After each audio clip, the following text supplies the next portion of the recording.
Good morning everyone. మీరు ఈ వాక్యం విని ఉంటారు, అప్పిచ్చువాడు వైద్యుడు కదండి అని. నిజానికి ఇది సుమతి శతకంలో బద్దెన రాసిన ఒక పద్యంలోని మొదటి పాదం మాత్రమే. పద్యం పూర్తిగా వినండి. అప్పిచ్చువాడు వైద్యుడు ఎప్పుడు నెడతగక పారు నేరును ద్విజుడున్ చొప్పడిన యూరనుండుము చొప్పడకున్నట్టియూరు చొరకుము సుమతి. భావం ఏంటంటే, మనం ఏదైనా ఊరిలో ఉండాలంటే ఆ ఊరిలో 4 సౌకర్యాలు ఉండాలంట. అవేంటి?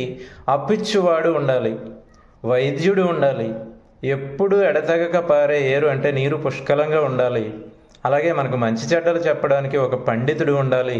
ఈ 4 ఉన్నటువంటి ఊరిలోనే నివాసం ఉండమని, అలా లేకపోతే ఆ ఊరిని విడిచిపెట్టమని ఈ పద్యం యొక్క భావం. ఈ పద్యం మీకు నచ్చితే లైక్ చేయండి, షేర్ చేయండి.